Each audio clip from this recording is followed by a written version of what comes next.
See hiding in the brush. Respect being shown from Taki and Shogun that they could be in there. It's Alistair level 1, so definitely don't want to walk into this. Oh.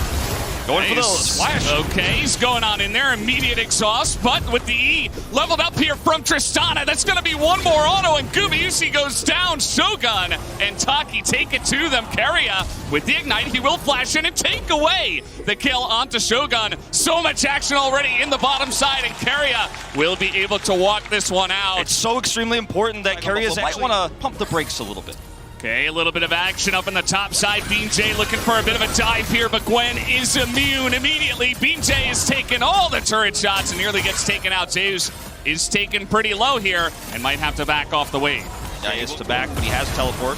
Meanwhile... Oh, here we go. Guma a little bit too far up, but they're trying to trade it back, but the extra jump comes in for Shogun, and this is just going to be a double kill in the bottom side as the Saigon Buffalo duo are taking out T1. The response to Twisted Fate is meaning that Saigon Buffalo could take an early lead. Here we go. This is the Destiny Gate stolen, and Guma is up the river, and he actually does have a pretty nice gap, so a great instinctual response, I would say, here from Guma to go the correct way and escape any death. Would fight for Rift Herald no matter what in our region for so long, regardless of circumstances, and see it ignored this early. So unusual. This time, the bubble comes in, and Shogun, this time he goes down as Froggy now gets pretty low. Looks like there wasn't enough vision around the mid lane, as we will have him going down here, and you can hear the fans, they're allowed to cheer out now. It is awesome to hear that they are ready to go and cheer for T1 here at MSI. Yeah.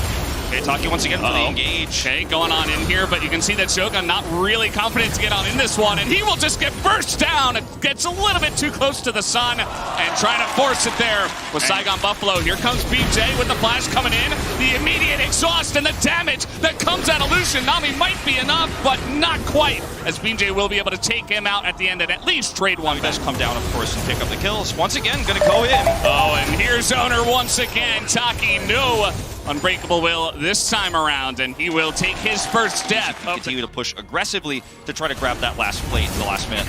Okay, Froggy space checking a little bit here, did not have vision, and now he is just trying to tank it up, but unfortunately Destiny Gate comes in, big 2-on-2 in the bottom side again, and this time Shogun and Taki will get their revenge. Another double kill into this Tristana. At least they're getting some wins down there now. Yeah. And it's, you know, starting to really become a ballooning problem that T1 are going to have to deal with this. Or rather, Shogun and BJ should get the win, and they will. The first turret blood will go the way of Saigon Buffalo as a stolen by ultimate, as in goes Froggy extremely aggressively just to try to save this turret. And he will, as here comes Hosman. He's got the angle onto Faker, as Faker will get comboed, and he's trying to get CC'd 100-0, and now with 4 members of the Buffaloes, he will be taken down. I cannot overstate, I think, the lack of respect that T1 has shown, actually, in this game. It's in 400 gold. And it's T1 against the VCS's second team, right? Not even their #1 team. A much closer game than we expected. Okay, we're going to have culling against culling, but Kingslayer's not going to help him survive, as Froggy, once again, it seems like just a little bit out of position, and that will mean Keria will feel a bit safer to not get comboed, as they have been multiple times on the bottom side. Taki is positioning very aggressively, goes into the Unbreakable Will and just gets blown up just like that. Not able to survive on the Alistair. I think and he's trying to control an objective that hasn't yet spawned. Meanwhile, Owner gets Rift Herald. So, you know, at the end of the day, it's a big win for T1.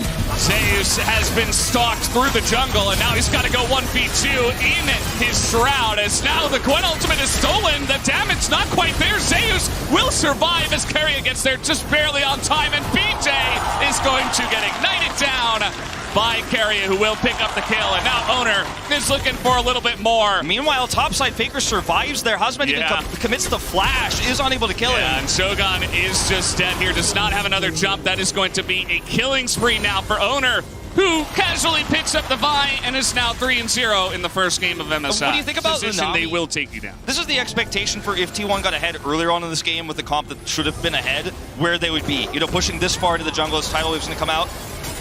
not going to hit him as we do have second rift herald coming in, but this is Hosmed a huge teleport flank coming in now from Hosmed, but he's all alone. He is going to be forced into this one early on. The slicing maelstrom only hits Owner as, okay, Owner is actually going to go down. Faker tries to get the kill onto Kennen, but it's not going to quite work out.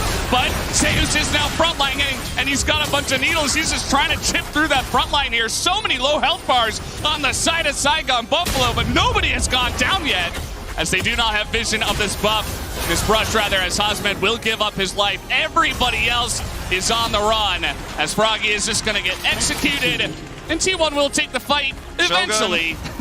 As, yeah, it's just going to be the bubble coming in. Keria will pick up the kill, a very bloodthirsty support in his own right. 4,000 gold as we hit the 20-minute mark.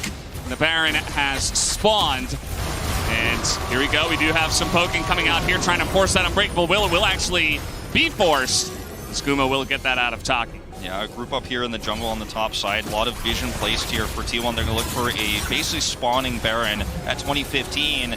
And Saigon Buffalo suss this out. They're going to rotate over. Vi ultimate available here for Froggy. T1 might have bitten off more than they can chew here. They're going to try to turn. They're looking for the turn, and Taki is just blown up immediately. He does use that lock-in, but that's about all he's got here as T1. They knew this was coming. They knew they were spotted, and they knew that they would eventually take down the Baron, if not yet right away. And notice the one champion who's left standing here, the one who could have actually looked for a team fight against T1. T1 knew Hosmed had ultimate, but wasn't nearby. You have a slicing maelstrom in this team fight, it could look completely different, but T1 very aware of where he is on the map. The tidal wave turn again from Keria is fantastic. And T1 used this Baron to force a team fight Saigon Buffalo didn't want to take. Not sure what's going on here. Faker with red buff just says, I've got exhaust as well because I have unsealed spellbook, and yeah, I think I'll just take the kill. Thank you very much. And this is now Hosmed with no slicing maelstrom for the upcoming Drake. On the right side here, as we're already in another fight. Okay, well, Saigon, they try to get something going here. They have a teleport coming in, and Owner will respect it. He will actually flash away, immediately goes back in as they notice the sad Wukong all alone. And this is just the dominoes falling one by one. Taki eventually going to be dead meat as well, as he will go down 3 more kills for T1 as they push with the Baron buff. The Red Bull Baron power play is going to be pretty stacked for this one, Valdez. We're already at 4,400 gold. With all the kills they take in that fight, plus the turrets that are standing gold T1 are going to pick up on the map, this is probably a push to end here with the momentum they have. Hosmed still no slicing maelstrom, a tool they so desperately need to stave off this push. And it's only the 2 of them. I mean, so much for all those kills into the Tristana. Shogun really, he's in a little bit of a trough. His team has been picked off so many times that he has not really had a front-to-back team fight for him to do any amount of carrying in this one, unfortunately. As T1, they're not going to quite end the game. They probably... T1 could kite back and take that too. They have full vision of it. So they're just kind of, they have control of every single piece of this map right now. As Taki's once again going to get caught by a tidal wave. Yeah, and the slow on it is incredible, right? He does have everything, but he's not going to use anything because he knows he's just dead. As that will be a very scared Silas running to the safety of his DJ, What's left I of suppose. this? What's left of this turret? Shogun! Yeah, he's just going to go in, you know, let's see what he can do. Maybe a little bit of damage, but that's about it. Actually, got him below 50% health. Nice little try, but just a bit out of position. And this game has gone off the rails, and I think T1 is looking to try to close it out here in just a moment. And now we're starting to see this game go according to expectations. The early game certainly didn't look that way. Saigon Buffalo came out very flashy, great plays from Taki in the 2v2, very surprising start. But T1's experience, their macro, it all shows up here, their map awareness and vision control. Yeah, they're just going to push in for this one. We do have the stolen by ultimate. They desperately want to take out Gumayusi, and they will do that, but everybody else survives with a very low amount of health. And actually, they do get the kill there onto Zeus. As Faker, he's like, come on, guys, let's get this one done. You know, like I want to get some lunch before the rest of the day goes on. But and is having a very fun time of that. T1 without the Baron. They do have the range advantage and a pretty nice siege, but here comes the flank once again. They're trying to get onto Gumayusi, and he's going to go down. Okay, they do get the kill. Is going to kill a Nexus, so they don't care. That's going to be the end of that turret. 끝내봐. 끝낼게 그냥. 나 좀 봐주라 이거. 태클 넣었어. 괜찮아. 태클 넣었어. 억울하다. 뜻하? 잡자 이걸. 야, 쌈 봐도 돼, 쌈 봐도 돼. There. That's going to be the end of that turret and that Nexus as well. Zay's just going to do it all alone. Owner comes in for the picture finish. And that will be game number 1 of MSI 2022 going into the hands of T1 very smoothly. Very smoothly towards the mid to late game. super The thanks early to our game, there super were thankers. certainly some question marks. The dominance we expect this